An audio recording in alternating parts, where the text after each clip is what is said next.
Sans copine en yo, écoutez Jésus, sans copine en yo, écoutez Jésus. Vraiment désolé pour le retard et voilà. Aujourd'hui c'est un jour exceptionnel parce que voilà, j'ai reçu assez de visites. Donc du coup, ce qui a fait que je vous prends maintenant. Que Dieu vous bénisse, que Dieu vous garde. Voilà, aujourd'hui, comme je l'ai mis en titre, vous le savez, les sorciers dans la vie d'un être humain sans Dieu, c'est vraiment compliqué. Aujourd'hui, le direct ne sera pas long, mais nous allons juste faire un direct simple. Voilà, mais plutôt j'ai un témoignage d'un ex-sorcier. C'est une vidéo que j'ai reçue de la part d'une connaissance. Donc du coup, voilà. Et il est très important de partager cela avec vous.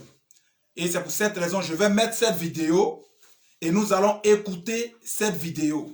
Et nous allons savoir déjà la vie des personnes qui sont, par exemple, tuées par des sorciers, qui sont, ouais, là, Wheezy, que Dieu te bénisse, mon fils.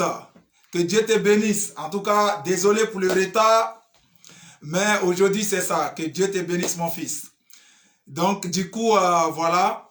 Je vais mettre la vidéo.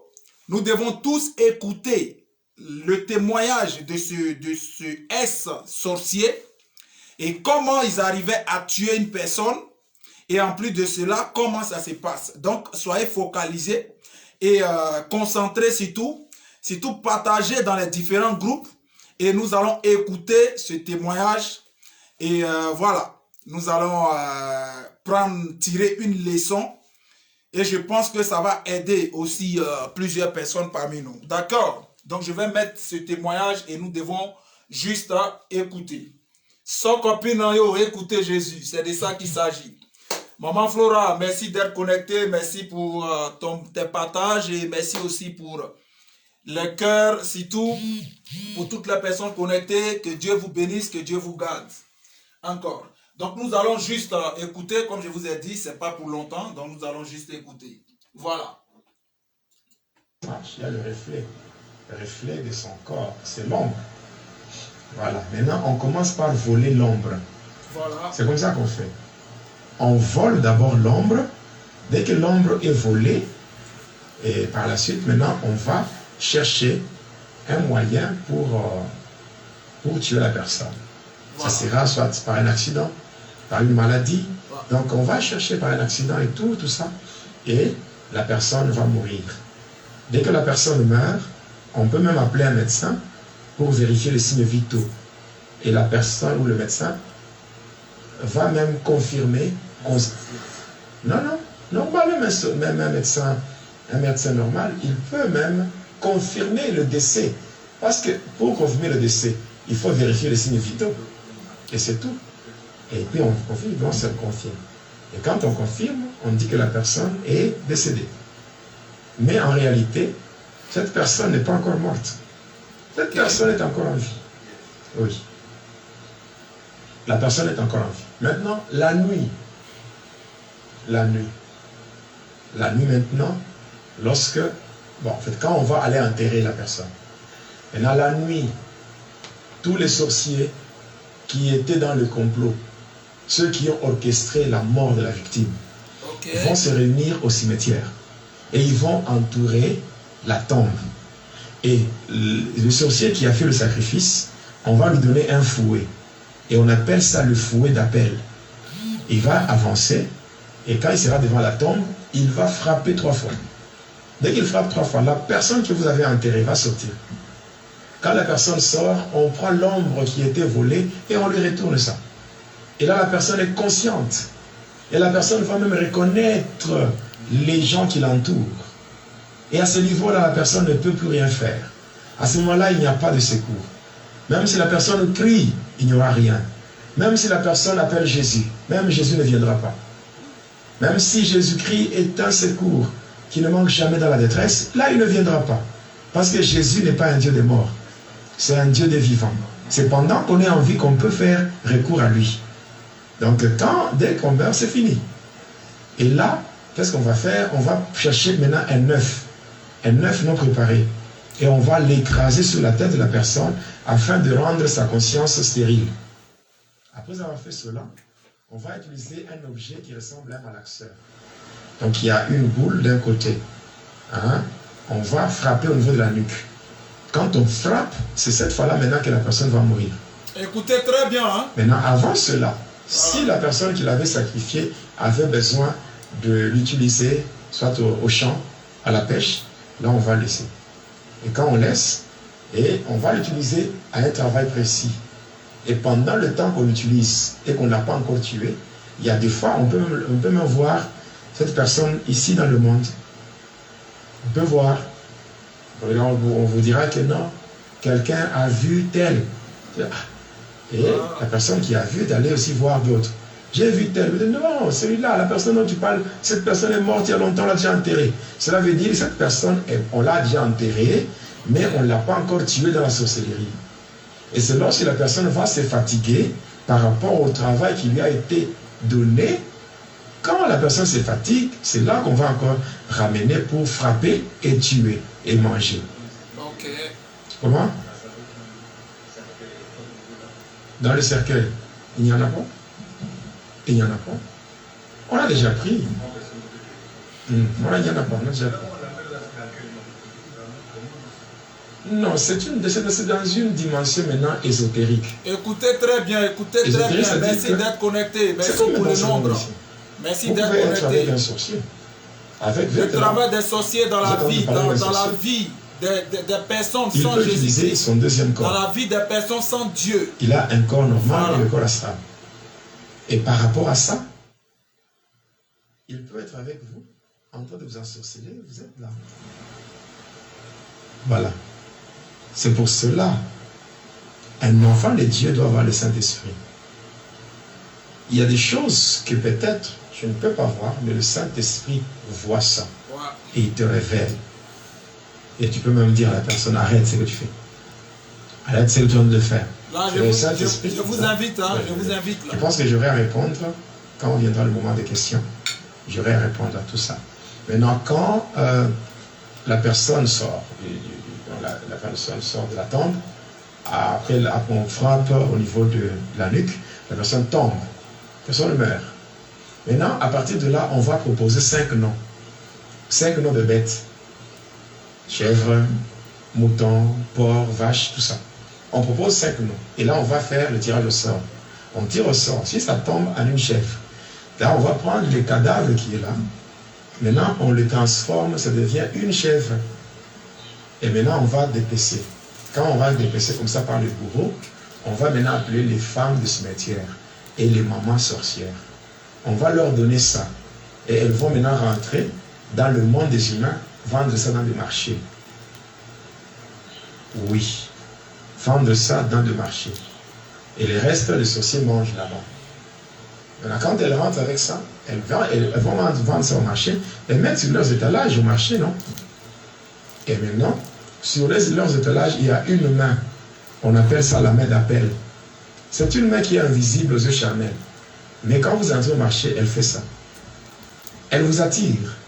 Et vous allez là-bas, vous payez, croyant que vous avez payé la viande de chèvre ou la viande de bœuf, ou la viande de bœuf. Et cependant, vous avez payé la chair humaine. Et vous rentrez avec ça chez vous, vous mangez. C'est comme ça qu'il y a des possessions démoniaques, il y a la régression dans la foi, il y a l'incrédulité qui s'installe. Donc, il y a toutes ces choses-là, des maladies incurables, c'est passant par ces choses. Dieu nous garde.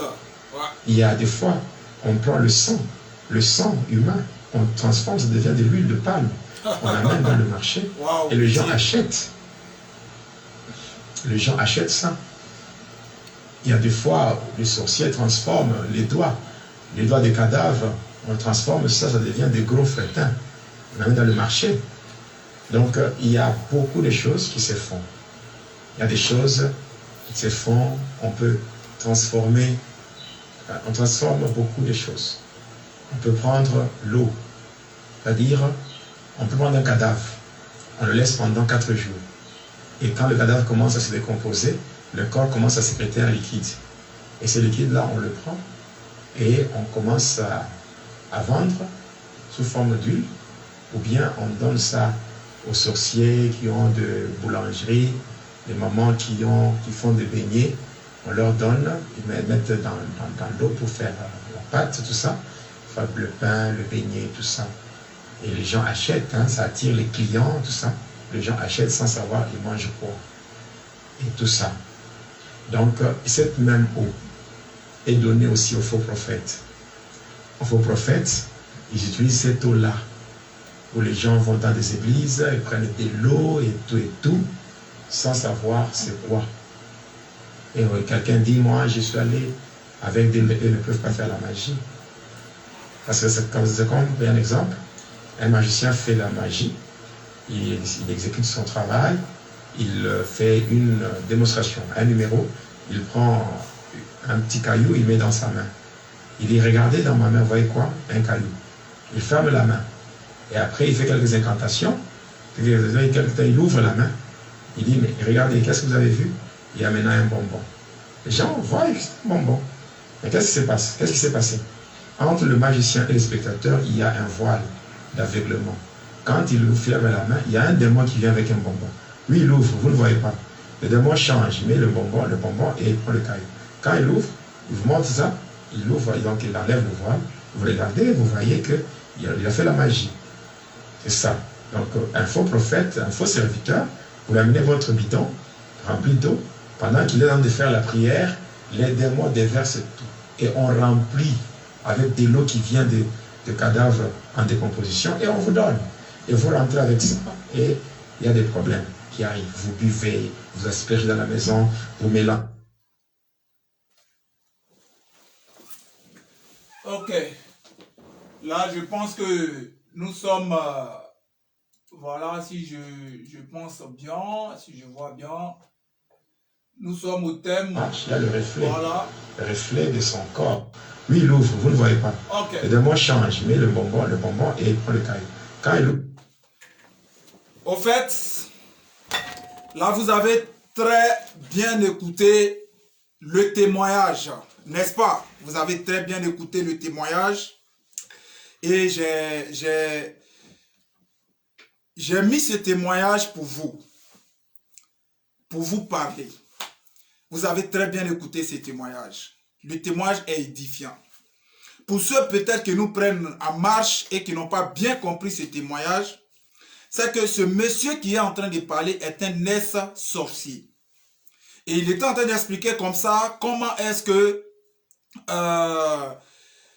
ils arrivaient à pratiquer la sorcellerie lorsque ils arrivaient aussi à tuer des êtres humains.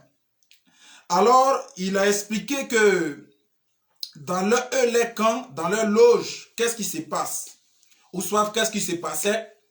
Ça voudrait dire que eux, lorsque un sorcier, par exemple, un membre de ta famille ou bien un sorcier a livré une personne, alors, eux, ils viennent prendre l'ombre de la personne. Donc, en réalité, ça voudrait dire que l'ombre d'un homme est très important. C'est pour cela, toi qui es enfant de Dieu, c'est pour cela, toi qui es la créature de Dieu, tu ne dois pas jouer avec la prière. Tu ne dois pas t'amuser à lâcher la main de Dieu. Parce que oui, le monde invisible existe et le monde visible aussi existe. Mais quand on explique comme ça, les gens ne peuvent pas comprendre. Pour eux, c'est comme si ça n'existait pas. Mais en réalité, ça existe. Ce témoignage que vous venez à peine d'écouter est un grand témoignage d'un sorcier qui a été délivré maintenant, qui a donné sa vie à Christ et qui est en train de rendre ce témoignage afin de pouvoir édifier et afin de pouvoir libérer des vies. Donc, au travers de ce témoignage-là, il a dit que lorsque eux, ils tuaient une personne, alors, comment est-ce qu'ils tuaient cette personne? Ils venaient prendre l'ombre de la personne. Et après avoir pris l'ombre de la personne tombait dans le coma. On pouvait dire ça ainsi. C'est comme si la personne n'était pas véritablement morte. Mais eux-mêmes, là, ils vont saisir l'esprit même d'un médecin qui vient diagnostiquer qui viennent voir et le médecin déclare que cette personne a été réellement morte. Alors, qu'est-ce qui se passe? Une fois que ce résultat a été divulgué, a été déjà donné, alors tout le monde croit à cela et on fait les funérailles de la personne et on va enterrer cette personne. Et quand on va enterrer cette personne, puisque eux ils savent que cette personne n'était pas morte, alors ils vont aller à nouveau pour tuer cette personne. Donc la nuit, à une certaine heure, alors ils arrivent au cimetière et ils ont les fouets qui donnent à une personne parmi eux qui vont frapper alors, comment dirais-je, sur la tombe. Et cette personne que nous on allait enterrer sort de la tombe et cette personne vient. Et quand cette personne se lève du tombeau, l'ombre qu'ils avaient pris de cette personne, ils remettent cette ombre-là alors dans le corps de la personne et cette personne retrouve la vue, cette personne redevient normale et cette personne même reconnaît toutes les personnes qui sont arrêtées là en train de le tuer. Et qu'est-ce qui se passe par la suite? C'est que du moment où cette personne est consciente, cette personne peut-être va vouloir se défendre, va vouloir peut-être crier au secours, mais là, la personne ne pourra rien faire. Et les sorciers, ce monsieur est en train de nous faire croire que, en ce moment-là, même Jésus-Christ de Nazareth ne pourra pas t'aider si tu es un chrétien. Ça voudrait dire que notre Dieu n'est pas un Dieu des morts, mais il est un Dieu des vivants. Donc, quand il s'agit à ce niveau-là, de ce côté-là, même si tu cries au secours, Jésus-Christ, il ne viendra pas t'aider. Voilà, parce que là, tu es, comment dirais-je, sur le chemin de la mort. Donc, du coup, qu'est-ce qui se passe? À ce moment-là, alors, voilà, à ce moment-là, qu'est-ce que eux ils vont faire réellement? Ils vont maintenant te tuer à nouveau. Et ils vont taper sur ton cou ou tu mourras à nouveau. Et lorsque tu vas mourir à nouveau, alors, qu'est-ce qui va se passer? Ou bien, il ne te tue pas pour l'instant, mais il te confie une mission. Et cette mission-là, c'est la mission qui te dit, on te propose 5 noms des animaux.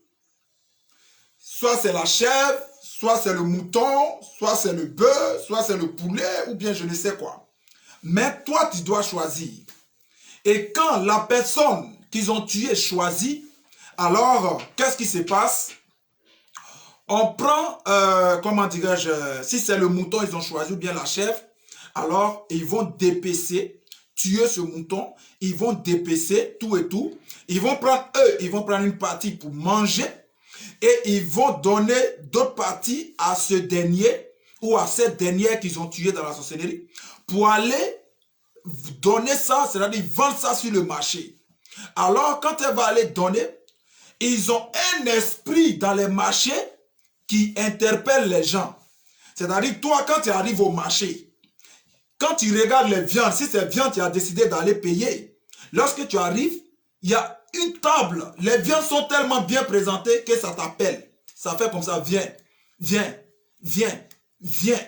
Et toi, automatiquement, parce que tu n'es pas dirigé par l'Esprit de Dieu, parce que tu ne pries pas, parce que tu n'as pas Christ dans ta vie, alors tu te diriges vers cette table.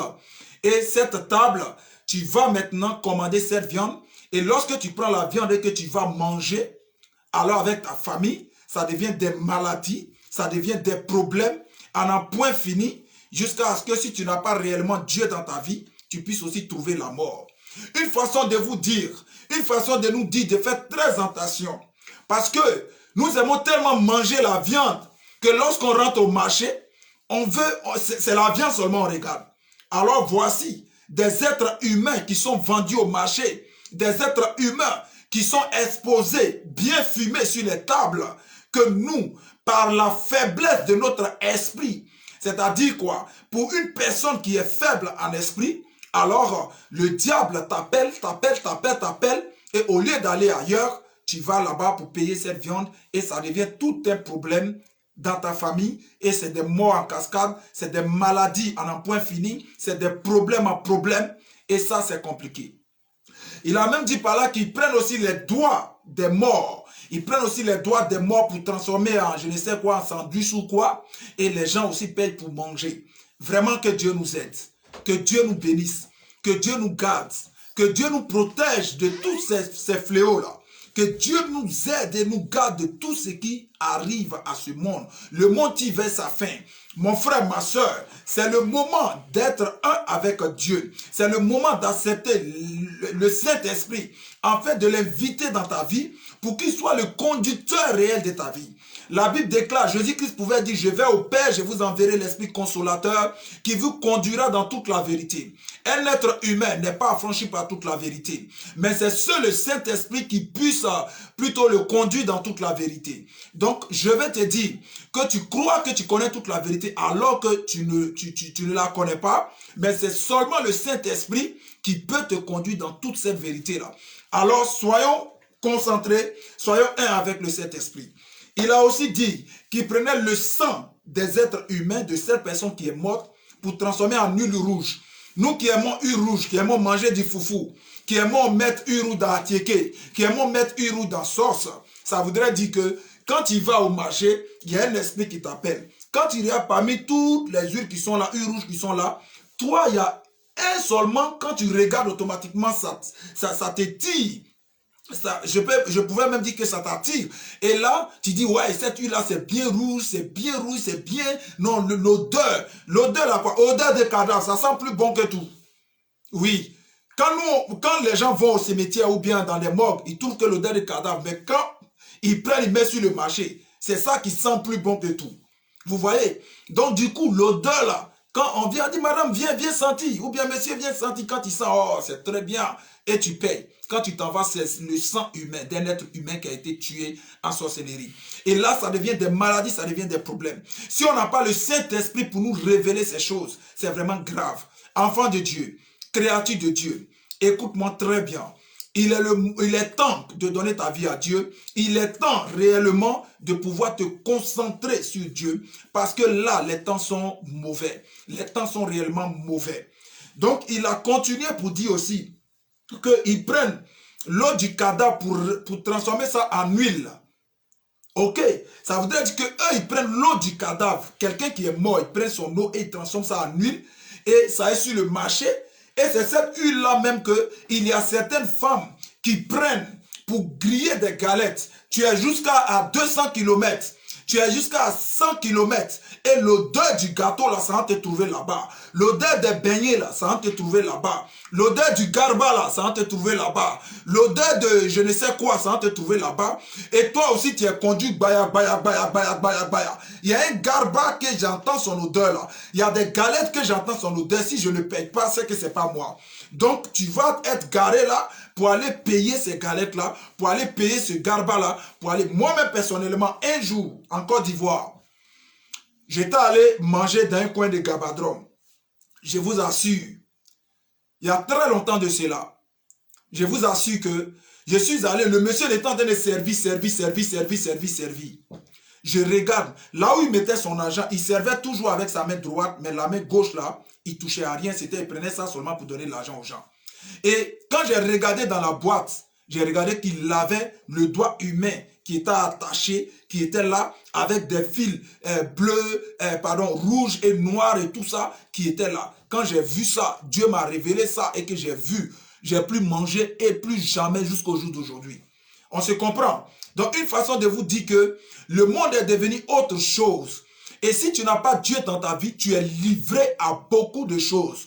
Même aujourd'hui, les gens souffrent beaucoup parce que nous sommes ignorants, on évite, on ne veut pas accepter Dieu réellement dans notre vie, on ne veut pas marcher comme Dieu veut que nous marchions, et on vit comme on veut, on ne prie pas, on mène la vie comme si on était maître de notre vie, et voilà. Et voilà pourquoi le diable est en train de faire tout ça dans notre vie.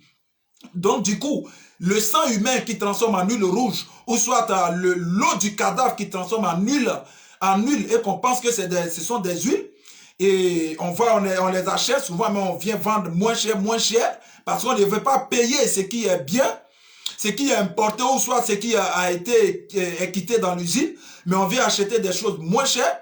Alors ces gens-là, ils ont compris qu'on aime beaucoup moins cher, Donc il faut nous vendre des êtres humains, ils vont nous vendre des os de cadavres, il faut nous vendre de l'huile, du sang humain, c'est-à-dire transformé par sang humain. Et là, ça devient vraiment compliqué, que vraiment Dieu nous garde, que Dieu nous protège. Soyons prudents et surtout ayons Christ dans notre vie, ayons Dieu dans notre vie, afin que nous soyons sauvés. Est-ce que vous me comprenez? Donc, voilà. Il a aussi dit qu'il y a les faux prophètes qui utilisent cette eau du cadavre pour pouvoir dire aux gens d'envoyer leur eau. Et quand ils envoient leur bouteille d'eau, spirituellement, ce n'est pas leur eau qui sont venus avec, ou ils ont acheté dans la boutique pour venir avec, qui est là. Mais il y a une transformation qui s'est faite automatiquement sur le plan spirituel. Et ça devient des eaux, c'est-à-dire l'eau du cadavre que vous prenez pour aller asperger dans votre maison, pour boire, et pour cela, ça vous crée des problèmes. Donc, écoutez-moi très bien. Faites attention aux faux prophètes. Il y a des vrais prophètes et il y a des faux prophètes. Ceux qui s'allient avec des faux prophètes, ça c'est vos problèmes. Ceux qui s'allient avec des vrais prophètes, ça c'est à s'allier.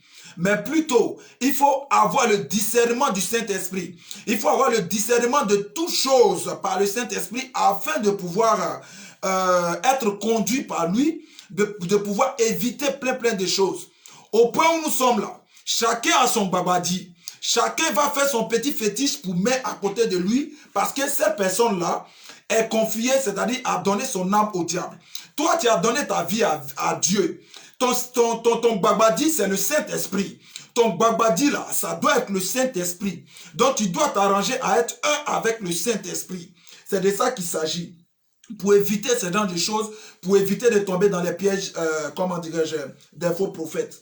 Donc, il a dit aussi que là, c'était quand par exemple les féticheurs venaient faire de la magie, genre ils prennent œuf, après ça devient balai, après ça devient crapaud, tout ça là. Il y a un voile qui se passe, c'est-à-dire tu es là, tu regardes, mais spirituellement on voit tes yeux, tu ne vois rien, et il y a un démon qui vient échanger ce qu'il a en une autre chose. Alors ça voudrait dire que pendant que vous êtes arrêté là, il y a des démons qui viennent agir, mais vous ne pouvez pas voir parce que c'est du côté spirituel. Et c'est vraiment très important de savoir que du côté spirituel, c'est vraiment énorme. C'est vraiment, comment dirais-je, c'est vraiment grand. Et que si tu n'as pas le discernement, si tu n'as pas l'Esprit de Dieu dans ta vie, tu ne pourras pas vraiment avoir la sagesse ou soit le discernement de ces choses. Voilà pourquoi il y a des personnes aujourd'hui qui peuvent aller se déguiser. Il y a des personnes qui sont attachées à des choses, qui ne peuvent se détacher. Et ils ne comprennent pas. Ils sont là, mais attends, écoute, ce frère-là ou bien ce type-là, en tout cas son commerce, son truc qu'il vend là, ça me plaît. Même tu es à des kilomètres, tu vas rester faim jusqu'à ce que lui grille là, toi tu vas aller manger. Il y a des femmes aussi, qui sont là. Il y a des femmes aussi qui sont là comme des hommes aussi. Parce que vous aimez, comme on appelle, vous êtes fan d'une personne. Alors, au lieu d'aller exprimer vos sentiments réellement, vous passez par des fétiches, par des marabouts, par des pratiques bizarres pour aller obtenir l'amour de cette personne. Et en plus de cela, vous voulez prendre cette personne comme votre esclave. Vous êtes vaincu au nom de Jésus-Christ de Nazareth. Vous êtes vaincu aujourd'hui au nom de Jésus-Christ de Nazareth. Et au stade où nous sommes, l'Esprit de Dieu éclaire la vie de tout un chacun. Toutes les personnes qui font des pratiques, ces pratiques-là, seront dévoilées au nom puissant de Jésus-Christ. Et ce que vous voulez obtenir dans la vie des êtres humains, vous sera arraché maintenant au nom de Jésus-Christ de Nazareth. C'est là que vous allez comprendre que Dieu est le maître de toutes choses. Et que lorsque vous prenez assez de temps à concevoir des choses dans le noir, il y a notre Dieu le suprême qui voit toutes choses et qui aussi a son temps à toutes choses. Quand le temps de Dieu arrive, tu vas te poser la question, mais est-ce que ce n'est pas cette personne que je manipulais? Est-ce que ce n'était pas cette personne qui venait manger ma nourriture? Est-ce que ce n'était pas cette personne qui ne pouvait pas résister? Mais personne n'est au-dessus de Dieu. Et c'est ce que nous devons tous comprendre, que personne n'est au-dessus de Dieu. Donc du coup, là, il faudrait qu'on comprenne. Toi qui es dans ces pratiques-là, il est temps de donner ta vie à Jésus. Il est temps de donner ta vie à Christ. Parce que si tu demeures dans ça, tu vas finir par payer le prix. Et non seulement ce que tu continues de faire, c'est que là, tu vas non seulement payer, et si tu n'arrêtes pas, le jour de ta mort, tu risques d'aller en enfer.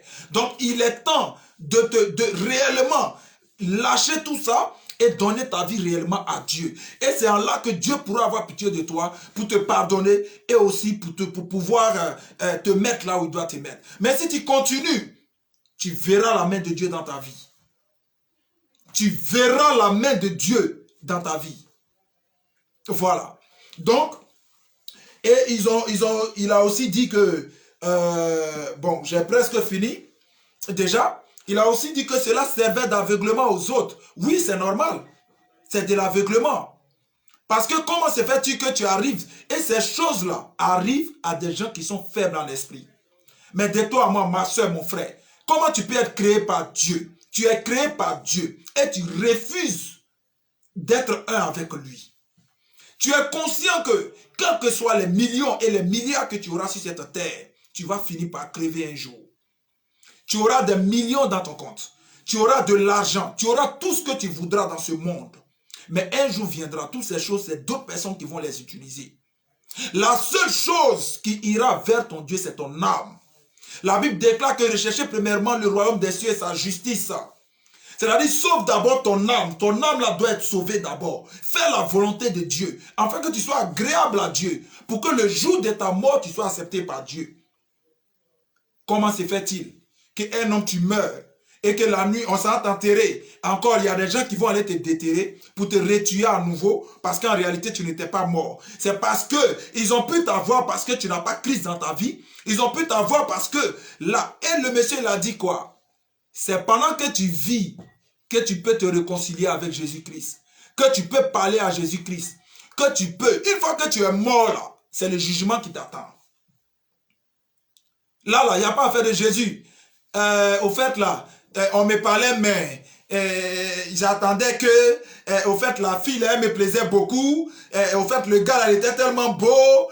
Au fait, là, je devais avoir l'argent. Ma famille, là, ils n'avaient rien à manger. Au fait, mes enfants, tu voyais comment mes enfants souffraient. Tu n'auras pas le temps de dire tout ça à ton Dieu. Il va te demander, qu'est-ce que tu as fait quand tu étais sur la terre? Tu vas lui dire exactement ce que tu as fait. J'ai toujours dit, si à cause de ta famille, à cause de tes enfants, à cause de tes parents, à cause de tes connaissances, tu dois aller pécher et après mourir et aller en enfer, mon frère, ma soeur, il ne faut jamais commettre ces erreurs-là. Si tu n'as rien, vis selon ce que tu as. Si même tu dois mettre tes enfants à l'aise que tu n'as pas, dis à tes enfants que tu n'as pas. Si tu dois mettre ta famille à l'aise que tu n'as pas, il faut avoir le courage de leur dire que tu n'en as pas. Mais plutôt, à cause d'eux, aller pécher, aller vendre ton âme, aller rentrer dans des pratiques qui ne vont même pas te servir, alors le jour de ta mort, tu paieras seul. Ça, il faut le comprendre une bonne fois pour toutes. Donc, il faut que vous compreniez que le monde de la sorcellerie existe et que ce n'est pas un jeu d'amusement. Et que chacun de nous doit ancrer, c'est-à-dire doit accepter Jésus-Christ comme son Seigneur et son Sauveur personnel. Doit marcher selon la parole de Dieu. Doit être en contact avec la parole de Dieu. Doit marcher par le Saint-Esprit. Moi qui suis là devant vous, je suis un témoignage vivant. Je suis un témoignage vivant, les frères et les sœurs. Depuis que j'ai pris la décision d'obéir à Dieu, Dieu est en train de se manifester dans ma vie puissamment. Et je suis celui-là qui peut rendre ce témoignage pour vous dire que notre Dieu est un Dieu de fidélité. Il n'est pas un Dieu de mensonges, comme des statuettes, comme je ne sais quoi. Donc, écoutez-moi très bien. Je pense que le message, il est passé. J'ai dit, je ne serai pas long. J'ai déjà fini. Que Dieu vous bénisse, que Dieu vous garde. En tout cas, allez-y dès le départ de ces directs. Écoutez le témoignage et vous allez écouter les conseils que je vous donne. C'est votre frère Lasme Auguste Papa na Yusumba Madenga Gospel, l'animateur du ciel. Toujours je dis, quand je dis je suis l'animateur du ciel, peut-être d'autres vont se dire, quand il dit il est l'animateur du ciel, il veut dire quoi? La Bible déclare que lorsque une âme est gagnée à Christ, le ciel est en mouvement, le ciel est dans la joie. Donc ça, c'est quand une âme est gagnée. Mais quand c'est 2, quand c'est 3, quand c'est 4, quand c'est plusieurs âmes qui sont gagnées à Christ, le ciel sera quoi? Le ciel sera animé. Donc moi, j'ai donné ma vie à Christ afin de gagner, que Christ m'utilise au travers de moi pour gagner assez d'âmes à Christ. Donc je suis celui-là qui va plutôt animer le ciel. C'est pour cette raison que je me surnomme l'animateur du ciel. Que Dieu vous bénisse, que Dieu vous garde. Merci pour toutes les personnes qui ont suivi ce direct. Que Dieu vous garde, que Dieu vous bénisse. J'espère que chacun de nous va faire l'effort d'avoir Christ dans sa vie, d'être attaché à Jésus-Christ. Lis la parole parce que la Bible déclare qu'il faut méditer ces paroles jour et nuit et que cela ne s'éloigne pas de notre bouche. Alors, je pense que vous serez vraiment connectés à la parole de Dieu, à l'Esprit de Dieu. Vous serez vraiment connecté à Dieu qui vous a créé. Vous allez marcher selon sa parole. Et Dieu qui est un Dieu de fidélité ne vous oubliera jamais. Et il va vous bénir. Il va vous bénir. Que Dieu vous bénisse. Toute personne qui m'a suivi, je déclare que tu es béni au nom de Jésus. Je déclare que tu es béni dans le nom puissant de Jésus. Et Dieu ne t'oubliera jamais. Dieu aura toujours sa main sur toi. Et toutes les œuvres diaboliques qui seront faites contre ta vie seront nulles et sans effet. Voilà. Et toutes les personnes qui voudront dans le noir vouloir te nuire, vouloir te faire du mal, le mal va se retourner contre eux. Nous faisons ici ce qu'on appelle le retour à l'envoyeur. Mousquet, que Dieu te bénisse. Merci d'être connecté. Que Dieu te bénisse. Donc là, toutes les personnes qui se lèveront contre ta vie, cette année, tu as la victoire parce que tu es en train d'entrer dans une nouvelle dimension de ta vie, de ta destinée que Dieu a tracée maintenant pour toi. À toi maintenant de te concentrer sur Dieu. À toi de ne pas regarder à gauche et à droite. Et pour pouvoir rester sur Dieu et marcher selon la volonté de Dieu. Que Dieu vous bénisse, que Dieu vous garde. C'était Papa Nayusumba, Madenga Gospel. Au revoir, que Dieu vous bénisse. Ciao et on est ensemble.